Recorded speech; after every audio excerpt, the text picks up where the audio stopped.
Welcome home, Raiders. Tonight, we've got a little bit of HGC to talk about. We've got new rules. Well, a couple of them. Anyway, for HCT, which is Hearthstone. We've also got WoW Arena to talk about. And, of course, Overwatch League. Big stuff this week in eSports as Convert to Raid presents Battlenet Sports.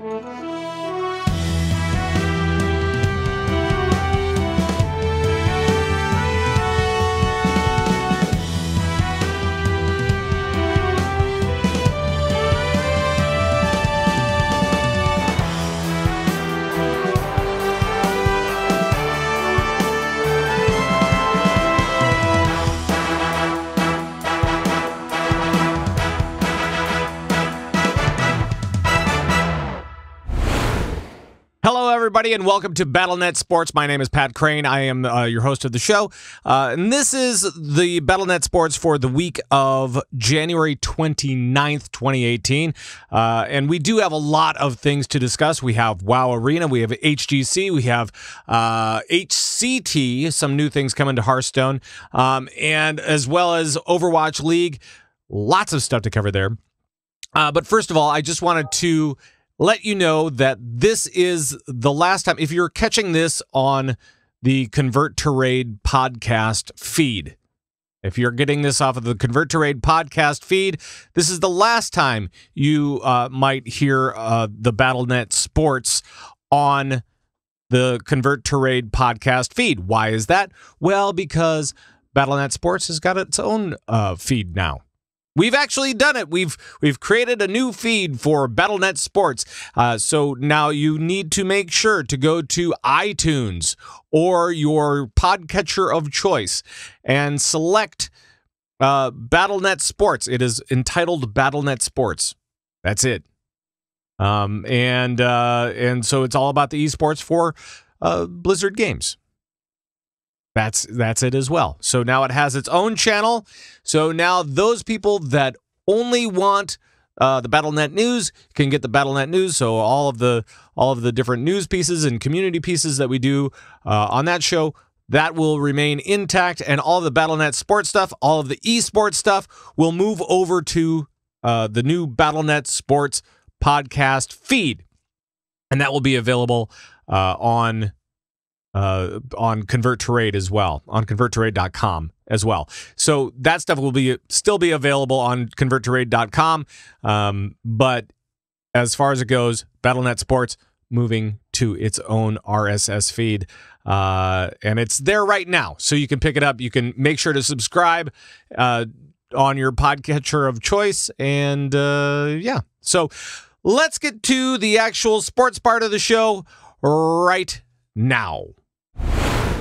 Week 3 of the Overwatch League is in the books, and to help me decipher what's going on with it, we have back once again, we have Fist from DoubleTap.com and Lagging Balls, and John Horseman from the Overwatch League Daily Podcast. Hey, guys. Let's talk a little bit about where we sit after Week 3. Week 3 was kind of, it was the week of the upset. It was very exciting, wasn't it, John? Yeah, it was a great week, especially considering the first couple weeks we saw a lot of 4-0s, a lot of stomps. This week, at least once every day, we had a match go to Game 5. We saw amazing performances from Boston Uprising, NYXL, Philadelphia Fusion. So Dallas Fuel finally got on the board with a win. So right. There's just it was a ton of great Overwatch. This is definitely a week that I would go back and watch just about every match. Yeah, I mean, it really did seem like, I mean, even the Gladiators versus Valiant, the battle for LA, that was really really great, and it was nice to see the Gladiators, like, they took off really strong, and then the Valiant reeled them back in, and it was kind of funny after that to see them go 4-0 to who was it? I don't have my schedule up. The Gladiators lost 0-4 to the Outlaws. Yeah. And I'm not saying that the Outlaws are a bad team, but it just seemed like after almost beating the Valiant that it would be a little bit tighter. Something. So the Gladiators and the Outlaws have a very similar play style, but the Outlaws are just basically better at every single position for that. Okay. And neither team really has like a super strong tracer.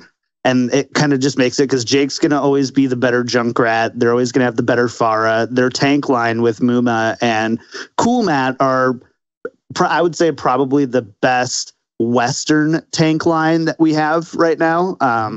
They're just very good. And so it's really interesting to see how a team like the Gladiators, who's been able to deal with the tracer fairly well, did well against the Valiant, but when they face a team that doesn't really have a strong tracer or doesn't really play tracer in that play style, how they really struggled. Right. And Fist, your New York team, Yes. they lost one to Philly, which was a very exciting game, though. It really was. Oh, yeah. And then they took it to Seoul. They did. Awesome. Like, who saw that coming? Right.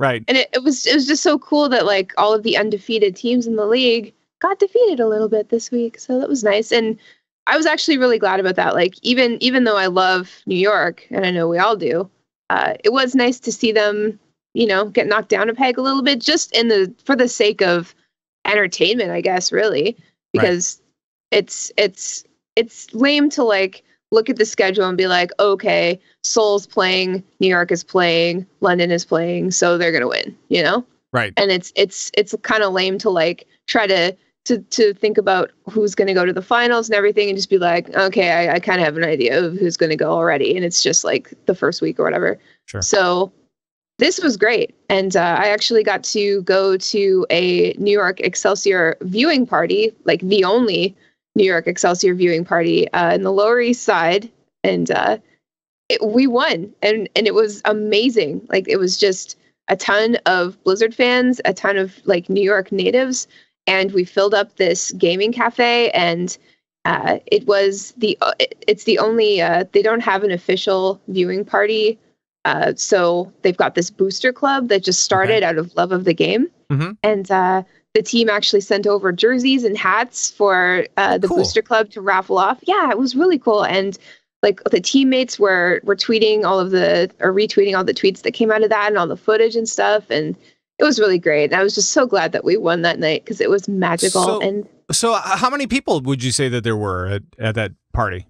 About 70, I'd say. Awesome. We reached max capacity, and it was actually funny because there was a Nintendo Switch meetup group that night that were very confused. Right. So, and not happy, but yeah. Right. I actually went to a place, and we were just trying to check it out because we were like, if we could do like a weekly thing, that would be so awesome, like a weekly viewing party or something like that. But being in Minneapolis, we have the problem of, number one, we don't have a team, and number two, I don't know, it's winter. It's tough to get people outside. So, and it ended up being kind of terrible, but that's neither here nor there. So let's talk a little bit about, I don't know, John. I was gonna say, who surprised me a lot was actually Shanghai this last week. I thought that they were playing a lot better than I've seen them play. But they were up against a couple of tough teams, so, they ended up going down in flames. But I thought that they were playing a lot better.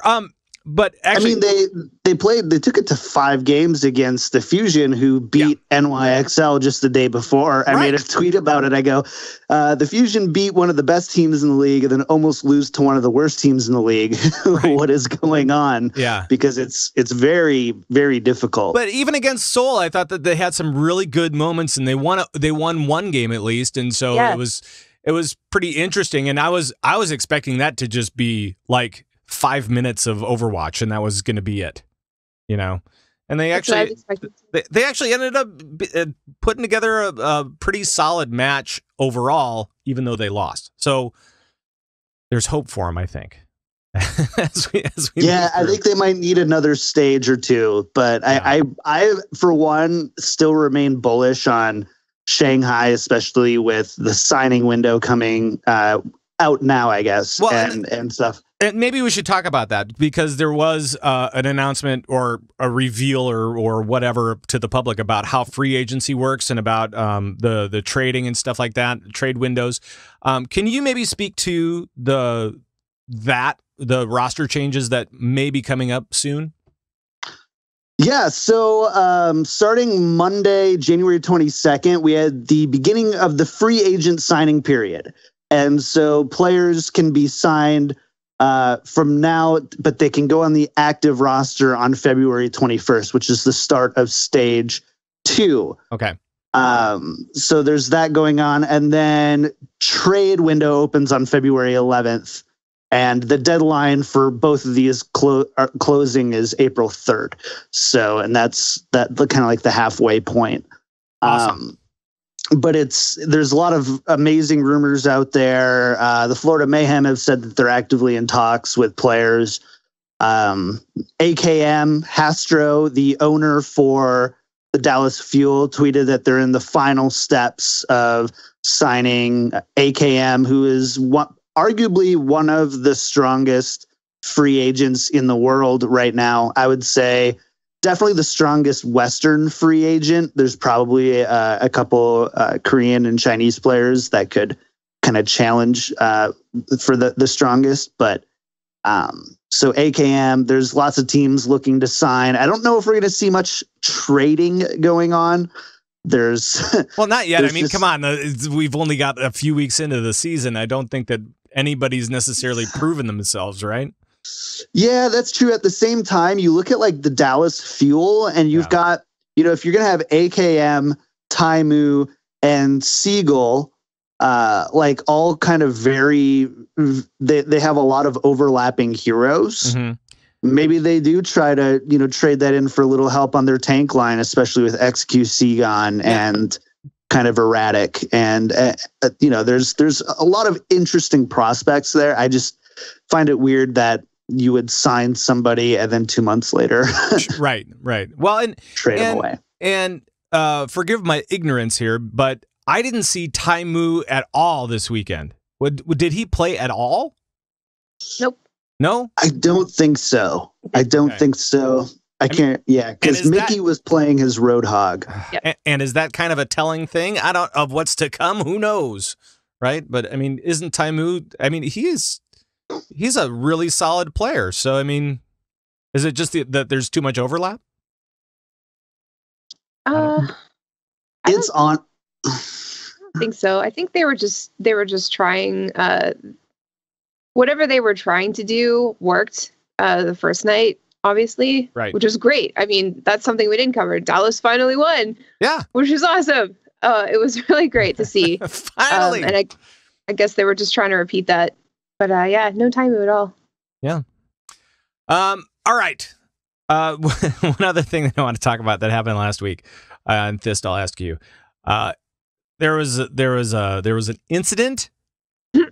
An incident with Prophet. Can you please explain what was going on, what happened, and how that was resolved, please? Yeah, so it was the first day of week 3, and we were all excited because the Shock was taking on London Spitfire, and it was going to be exciting. Well, it was exciting. It was. So, so the players go up to the stage, and you know how they go down the line with they've got their webcams on the monitors, and you get to see the players, and they introduce them, and the caster's like, and here's Prophet, blah, blah, blah.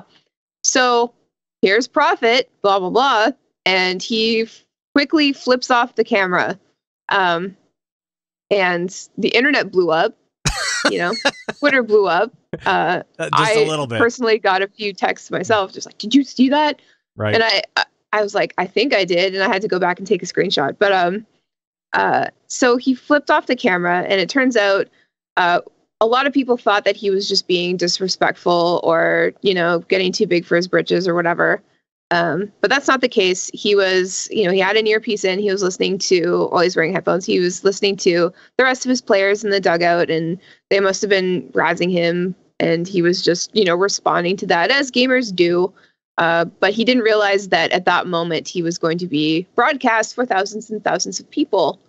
So that happened. And it took a few days for the repercussions to come in. Like the next day, Twitter was just like, what's going to happen to Prophet? Like, where's his fine? Is he going to get banned? This is not fair. Like, XQC does something, and he got fined and banned. So he did get fined $1,000, but he didn't get banned from playing. Like, he was literally playing the next day. Right. Well, that was interesting because that was. I mean, it was a very quick incident. Number one, it was super quick. It's like a half second, maybe. So, but there's this argument online. People are saying that like he's not being reprimanded enough. Like XQC got $2,000 and he's out for the rest of the stage, and he was like streaming on his own channel with his friends. And I mean, I'm not saying that XQC shouldn't have got banned and fined, like he should have, but I don't know. It just seems that Prophet got off a little light, considering, you know, what he did was on stage being broadcast during like a match. Like, it's, I don't know. It doesn't seem fair to me, but I think that's up for debate. Like, what do you guys think? Well, I think the other one was probably a little bit more offensive. The XQC thing was a little bit more, was a lot more offensive than the Prophet thing. And so I think there's that. There's the other part of it where he was banned for 4 games, but then his team just said, no, you're done for the stage. Yeah. And so there's that thing too. And I think a lot of it too comes down to like Prophet is, you know, there was no malicious intent behind it. It wasn't directed at individuals, let alone fans. Wasn't directed at other players. XQC's was. Now, the same thing. So one of my good friends, Trevor May, is a professional baseball player for the Minnesota Twins. Right. And he streams on the side. And part of his player contract is what he does in the public eye is a reflection of the organization. And I would be very surprised if, and I know I'm oversimplifying that, but it's at the heart of it. That's what it is. I would be very surprised if player contracts aren't the same. There's a lot of rules and conduct around streaming. Not that you can't, I mean, go to just about any pro player's stream and they're dropping F-bombs and doing all that stuff, and there's no fines there. But when you're attacking somebody, especially attacking somebody, not like, oh, they're so effing trash kind of stuff, but they're actually attacking their identity as a human being for whatever, their religion, their sexual orientation, their gender, like that's immediate fine, like not just fineage, but that's suspension. I think the league did the right thing. They said, hey, you gotta remember where you're at, $1,000, pay it over. But at the end of the day, like, I mean, it's kind of unfair, I would say, if we saw suspensions. I would say that would be a little too heavy-handed, even for a league that's trying to legitimize. Because again, listen to the NFL on Sunday, and you can hear those player cams, and tell me how many F-bombs you see mouthed and even heard over the player cams. You see coaches all the time going, F you ref, F, you know, and all that stuff, and they're not getting fines and all that stuff. So I think overall it was the right choice to make. I think there's a lot of people who are just they're looking for this set of consistency, and I think as we go on, we're going to see that set of consistency from the league.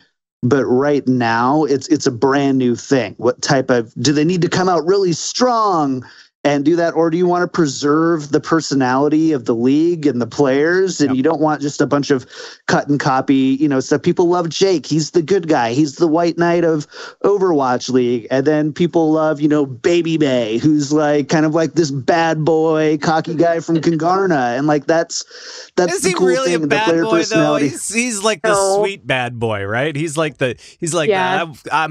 I swoop my hair over to the side sometimes. Guy from Chicago. You know, right. But his last couple of snaps, he's a bad boy like the Fonz is a bad boy. Okay. He just his hits last the couple of jukebox. snaps, though, he was on the treadmill drinking like a blueberry smoothie. So yeah, I mean, he's so bad. Right. He's so bad. Doesn't he know? It's just those Kangarna guys. I've gotten to know Michael and Baby Bay a little bit and stuff, and they're just it's very much like the cool guys at school, like in high school kind of thing. Yeah. It's just really funny. Right. Just very, very, very funny. That's all I'll say. Yes. Well, let's talk a little bit about this upcoming week. So for week 4, we start on Wednesday, as always, on the 31st and go through, the 3rd. So let's take a look at the schedule and just see what games are coming up. And if there's a game that you think is going to be really interesting one way or the other. And I think we start off right away with something that could prove to be very interesting, which is the Valiant versus the Fusion. And these are kind of like a couple of top middle teams, if you will. So I don't know. I mean, we're seeing how this whole league is kind of defining itself as far as who's on top, and who's the best, whatever. So it's just really kind of cool to watch it all happen. But like this past week kind of shook that a little bit. Yeah. It's making me excited because like I'm not sure anymore. I used to be sure, but now I'm not. And I think obviously like the most anticipated match is going to be Thursday, London v Seoul, because top two, exciting. Top couple of teams going at it. John, anything on your radar as far as like big games? I mean, the Boston Uprising have 2 really defining matches this week. They've got the LA Gladiators and the LA Valiant, who, this is really going to solidify. Boston won against London last week, and they looked great doing it. And this is going to be the test of like, are they for real? Do they deserve to sit at the top of those Western teams and at the top of even I would say like, that 4th, 5th, or 6th slot for the playoffs right now is really going to be determined by their next couple matches. And I think these are great temperature gauges for where the team is at right now. Dream Casper is, in my opinion, the best Western DPS in Overwatch League. Lynx are very close to him. And so I think that's going to be insanely important. I'm also really excited about the Outlaws versus the Dynasty. Multiple Dynasty players have said that the Outlaws are the team that they fear the most to play against. Yeah. Wow. And their record doesn't show it because, the Outlaws, they lost both their matches in the preseason and lost the first 2 games in the regular season. Now they're on a 4-0 win streak. And so they're really starting to turn it on a little bit, coming into their own, finding their gel. They also had a really tough preseason and first 2 weeks schedule. Okay. But it's been a few weeks of wins for the Outlaws now, and it's exciting to see how they'll look against a tier 1 team going forward. Right. And Fist, I don't know if you saw this, but on Saturday, the Fuel is going up against the Excelsior. And I know you like both teams. So who do you choose in that kind of a matchup? I don't know, man. Is it the heart or is it the mind? Right? That's exactly it. And the problem is like I'm starting to fall in love with the Gladiators as well, specifically Surefour. He's my dad. I love him. Yep. Yeah. Yep. So he's your dad? Surefour is my dad. Surefour is dad. All right. But yeah, no, I'm really not looking forward to that match. But I think look at Mickey and tell me you don't love Dallas Fuel. Just look at him. Tell me you don't love. I dare you. Maybe later I will. I love Dallas Fuel like I love Jack in the Box. That's all I'm going to say. Good thing. That's a good thing. Take that for what you will. Right. Every week that Jack in the Box logo gets a little larger, I swear. I know. And it becomes, the Fuel becomes the Jack in the Box team. That's the Dallas Jack in the Box. Right. Sponsored by the Fuel. Right. Exactly. It's the other way around now. We flipped it upside down. All right, guys. Thank you so much for talking Overwatch League with me, and we'll be watching. Really, we will. Creepy. Yeah, we'll be watching you over Overwatch League. We will, and I will talk to you guys very, very soon. Week 2 of the HGC, that's Heroes Global Championship, is now done. And to help us kind of decipher what actually happened, we bring in from Nerf This and from Torrent Think Tank Podcast, it's Jules Scott. Hello, Jules. Hello, Pat. Hello. Hello. So what do we know? Well, actually, first of all, let me just ask this. To you, are there any surprises from this last weekend, where we stand in the rankings, all that kind of stuff? Just the overall view of the big picture of HGC as it stands right now. There are some surprises, people, and you better buckle in because we didn't see this coming. Well, some people probably did, but I didn't. And that is that we have one undefeated team left after week 2, and that is Team Freedom. That is not who I expected to be sitting at the top of the leaderboard, and I think it's awesome because they're really showing up. And then we also had a huge upset in many people's minds, including my own. LFM Esports takes a set over Gale Force Esports in 5 games, and they are 1-2, which kind of puts them at the middle of the packish. Like, everybody's just like clumped in the 4, 5, 6, 7, and 8 spots. Right. Our top 3: Team Freedom, Team 12, and Tempo Storm. And it was a really exciting weekend of matches. There were some really big surprises when it came to the matchups. I told you guys you needed to watch. I hope you did. And if you didn't, the one match I will tell you to go find the VOD like right now. Yeah. Is from Friday's match between Tempo Storm and Team 12. Like, that was insanity. What was going on? What was happening? Just the team fighting and the back and forth. It was anybody's game for most of all of the matches. It was just crazy and fun and like really, really good anticipatory gameplay. Like, these guys are really starting to gel, and you can see there's a lot of like coordinated plays where there's like one ultimate on top of another ultimate has to kind of like hit exactly for the third person to come in and swoop and make the kill, and it happens lightning fast. And it kept happening on this match, and I was just like, oh, it's like just screaming in the background. Nice. And I'm really glad my neighbors can't hear me when I do that because it's pretty awesome. Right. So we only have the one undefeated team sitting there right now, guys. It is week 2. We've got 3 more weeks left until the Western Clash, so it could be anybody's game at this point. So, I mean, really, that is it, because, I mean, nobody's... Well, we have 1-3-0 team, and then everybody else is... I mean, the top 3 are, 2-1 or whatever, and then everybody else is 1-2. So it's a big clump of folks just kind of in the middle. Right. I don't know. But every match counts at this level, especially with the short number of weeks, because if you've lost more matches than you've won overall, then you're going to be ranked lower than a team that maybe like there's a lot of 5-game series going on, which means that you've lost maybe 2 more games than somebody else did.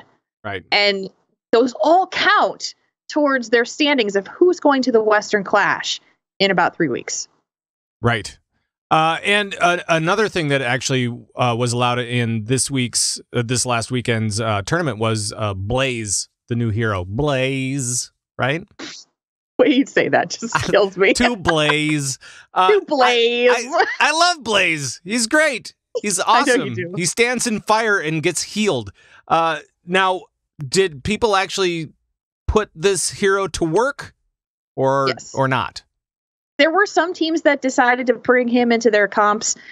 It wasn't a huge shift in the meta at all. So it was only several teams that actually did use him, so you didn't see a ton of his play. His win rate was quite high, so that was good. People were actually excited to see that. But I had heard the rumors between the pros, like from their streams and from Twitter, that a lot of them didn't feel that he was a major game changer for the meta at this point. Okay. Should be very interesting, though, to see, because we now got the reveal of Maya of Shadowsong showing up, and we don't know when she's coming in, but it's going to be most likely after the Western Clash is when she'd be in the meta. Okay. And that could be a really big impact to whether people would, maybe bring him in, maybe not. I just don't know. It's so hard to predict at this point because we haven't seen her in action except for the gameplay video. Will we see more Blaze in the future? I think EU actually played him more. And here's something that's actually been interesting and kind of notable is that there's been a running joke for quite some time that NA doesn't really get the opportunity or show the opportunity to build metas at all. Okay. And so but then all of a sudden we were seeing picks that were coming out of NA show up in EU, like Tassadar, and that was big. People were like, wait a minute, EU is actually taking NA's meta? Is this happening right now? And so it means that our players are out there making up some really interesting comps enough to impact other regions' metas and change the way they're drafting. Interesting. Yeah. Huh. So it's been out there as an interesting thing. I wonder if we're going to see a little bit more of that happening in NA, but the regions have been so similar in terms of their drafting. The only other hero that's really kind of been NA focused right now has been Jaina. And you saw a couple of Jaina picks come out of EU this weekend. I didn't watch a ton of EU. I'll admit that right away. But I watched all the games for NA. So Gotcha. See that there. Well, let's talk a little bit about NA for this upcoming weekend and what we've got going on. What are some of the great matches that you're looking forward to, and who do you think does anybody have an edge just on this weekend's competition? I will say this. Looking at the list of games that are happening Friday, Saturday, and Sunday, I think all of these games have the potential to have some really interesting moments. The ones I will have you suggest to watch for certain is on Saturday, Team 12 versus Gale Force eSports and Tempo Storm versus Simplicity. I think these two matches in particular are going to really start to move around who's breaking out to the top and who's shifting down to the bottom.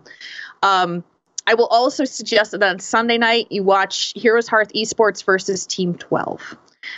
I think that's going to be a powerhouse matchup that's going to have some fireworks. So, but honestly, these games have been surprising me. So I would tell you if you are getting into Heroes Esports, start watching some of this, because you really could start seeing what we haven't seen in NA for a long time, which is actual strong team competition with more than just 2 or 3 teams. Right.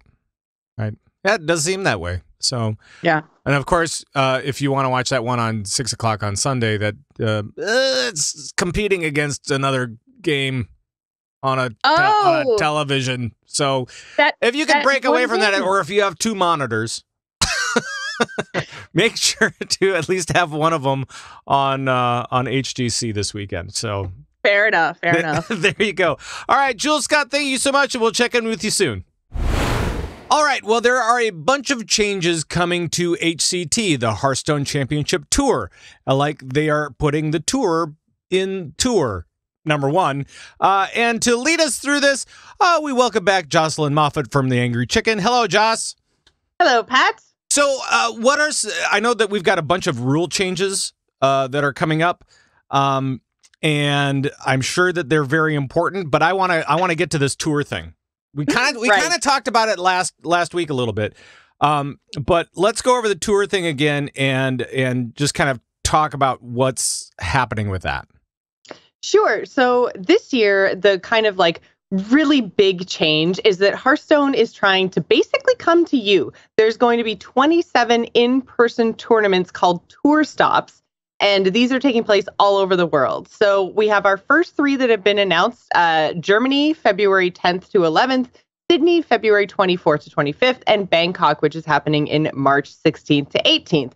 So these are the first 3 stops. We don't actually have any more tour stops that have been officially announced. Okay. They all hold online qualifiers ahead of time. So when they actually do come to you, these are shorter tournaments. This is going to be like the finals. These are going to be all like the big players, like top 16 type things. So if you can actually get out and see them, these are going to be extraordinarily fun. So they're doing 27 of these, and these are just the first few. We should be, so I'm guessing throughout the year they'll be updating that stuff, and eventually it will come to North America. Is that right? I'm sure. I mean, come on, California is definitely going to get one. It has to be, right? I mean, they got to do something in the Burbank Arena. Let's go. I know. I'm really crossing my fingers for either a Toronto or Montreal stop personally, because we haven't had too many. DreamHack just recently, within the last couple of years, actually expanded into Montreal. So I'm hoping that we get some sort of Canadian stop on the tour. I think we will. I'm just not sure, because there's a few different potential options. There's 27 of these things. It's got to be at least a couple of places in Canada. Toronto, Vancouver, Ottawa, Montreal, like we got to get one, right? At least one. At least one. So let's talk about these rule changes. What are some of the rule changes that are coming to HCT?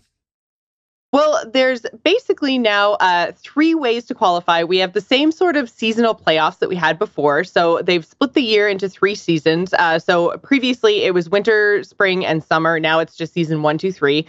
So it's January, February, March, and then April, May, June, July, and then August, September, October, November, with December being an off season. So you've got 3 seasonal playoffs. Yep. And to qualify for those, there's a bunch of different avenues that you can take. There's the same one that we've always had, basically, which is attaining a sufficient amount of Hearthstone competitive points. And there's a whole bunch of different ways that you can do that, from tournaments to like the seasonal playoffs and HCT and ladder finishes. Okay. And then there's also, they've made a change to what they're now calling the Hearthstone Challengers program. So this is kind of another way to bring in all of the Tavern Hero stuff, which is all the stuff that takes place at the fireside gatherings. There we go. Yeah. I totally lost my terminology there for a second.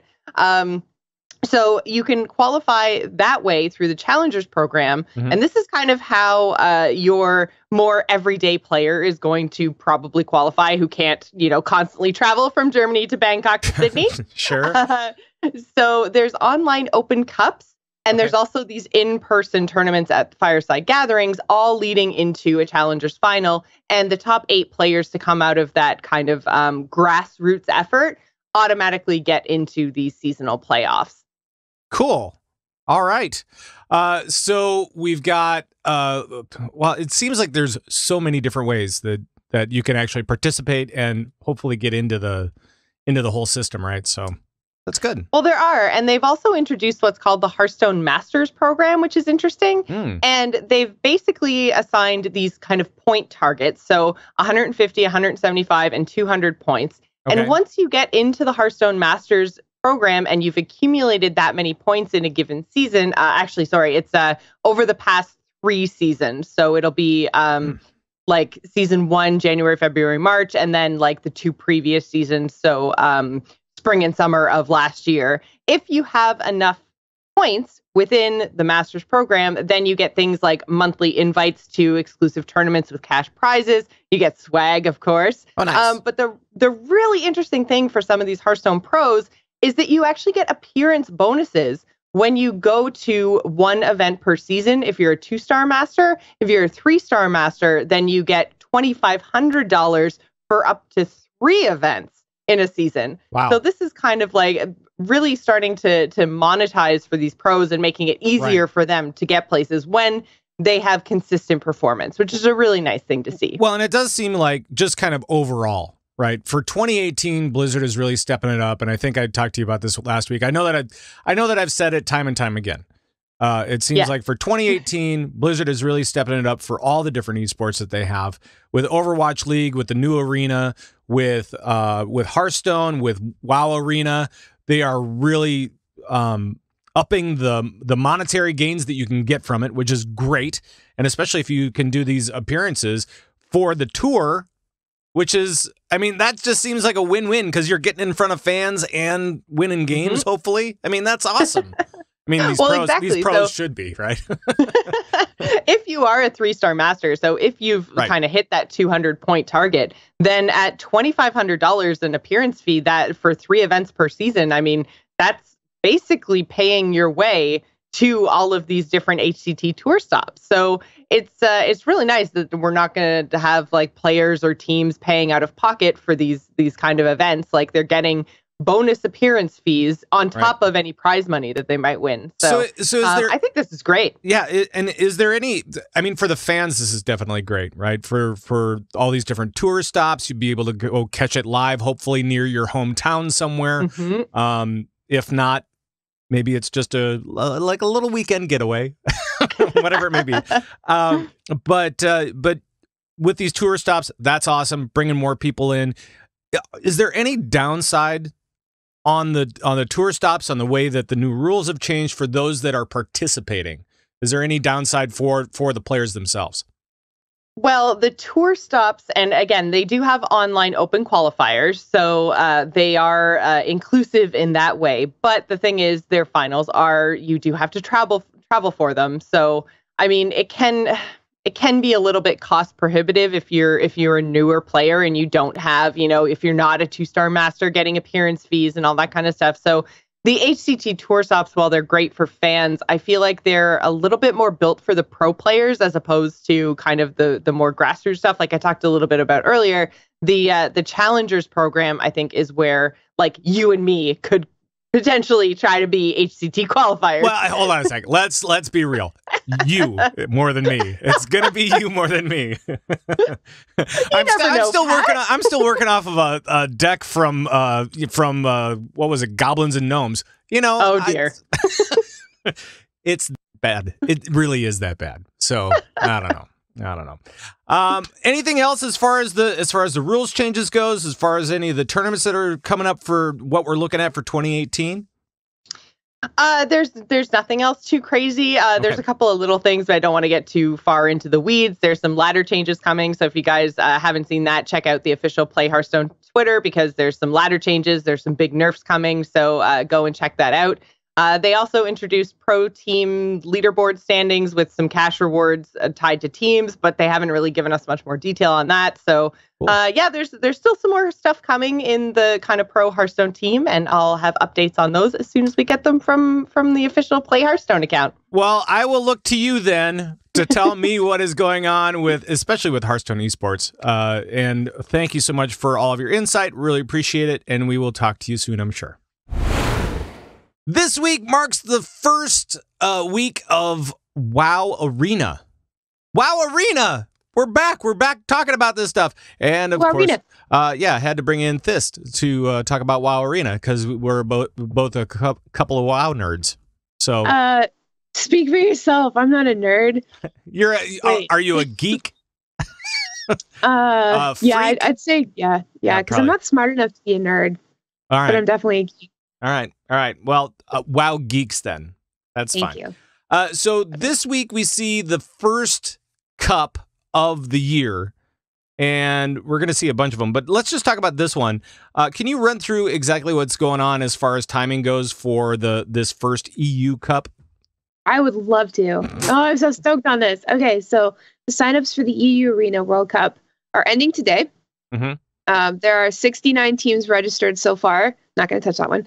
And 21 pending. So, there's a lot. There's a lot going on here. Right. The bracket is being seeded, and the games will begin on Wednesday, January the 31st at 6 p.m. CET, and will continue till about midnight.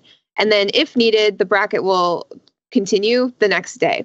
So once that's finished, we'll hopefully have like the top 8 teams, mm-hmm. and then live on Twitch on Saturday, February 3rd and Sunday, February 4th, we will see the top 8 teams go head to head.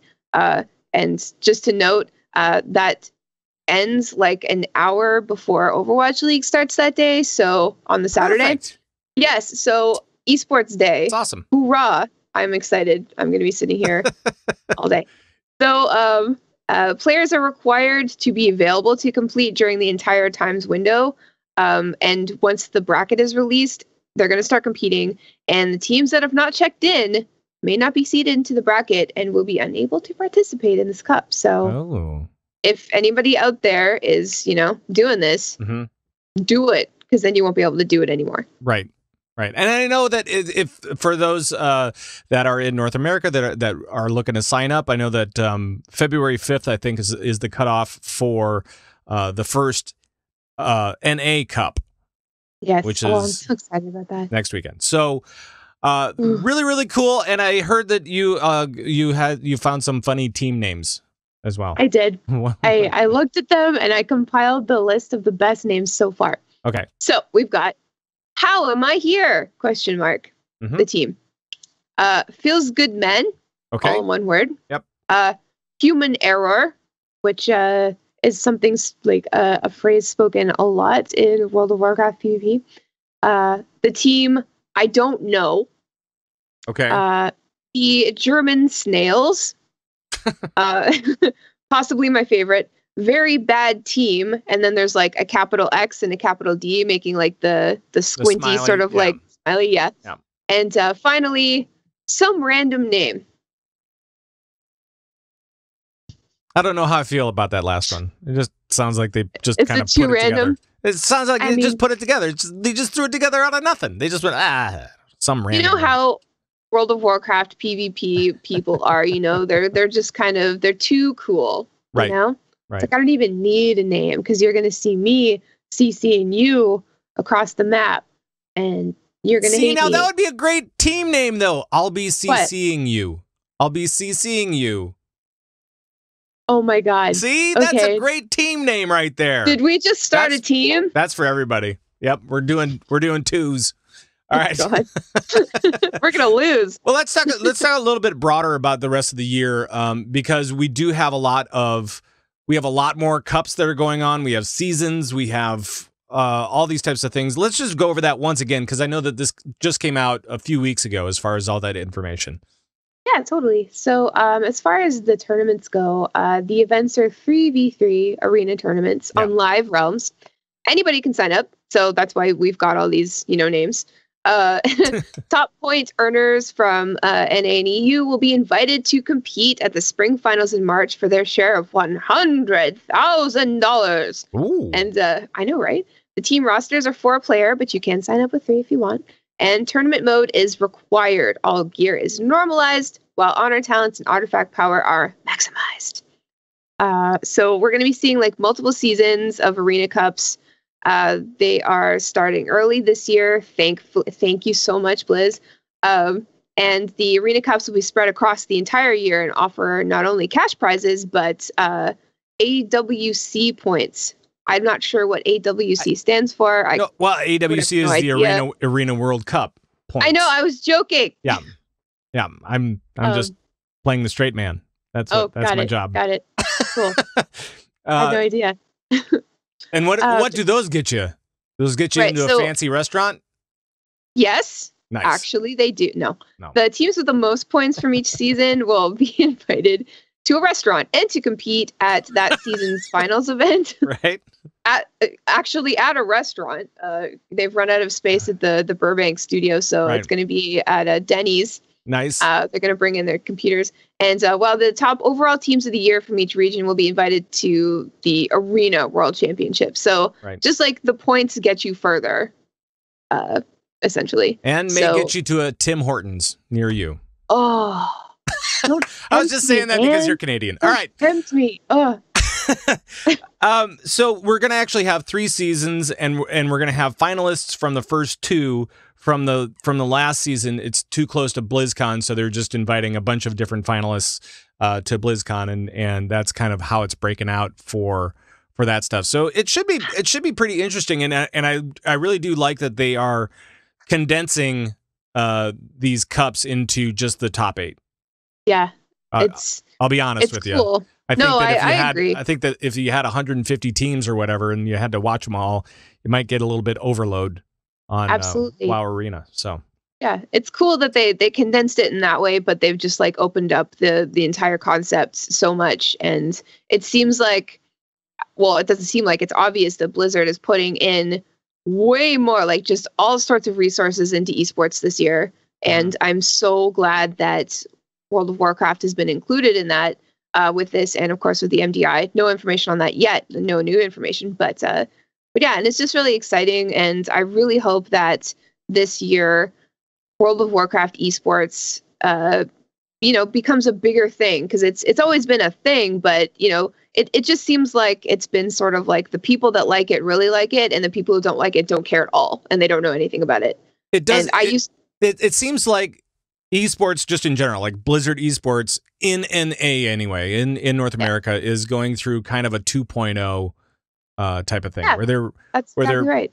recharging everything, and they're saying, you know what? If we want to make this work, we got to put money behind it and put resources behind it and make sure that we put that arena to good use and make sure that we use BlizzCon as smartly as possible. And I think that they're doing it. So I think so too. Yeah. It's really exciting. All right. Well, thank you very much, Thist, for this. This, I don't know. It's not really a preview of what's to come, but it is. And EU Cup once again starts on as far as what we can see on the broadcast, will be February 3rd and 4th. So this weekend, be watching for it. And thank you again, Thist, for joining me. Thanks for having me. Mm-hmm. Well, that is going to wrap up another busy week of Battlenet Sports. Thank you so much for joining us. And if you want to join us in wherever we are, make sure to head over to converttorade.com. That's where we have everything. We have our shows, all the downloads and the videos and all that kind of stuff. We have our swag store. We have our Discord information if you're interested in that. And lots of different stuff. Our WoW Guild information is over there as well. So you can go over to converttorade.com. There's even a new section, relatively speaking, the Convert to Raid Podcast Network, and it features some of the great gaming podcasts from all of our contributors and more. So please head over to converttorade.com, listen to lots of different shows, including this one. And thanks once again for joining us at Battlenet Sports. We will see you next time. Until then, bye-bye, everybody. Bye-bye.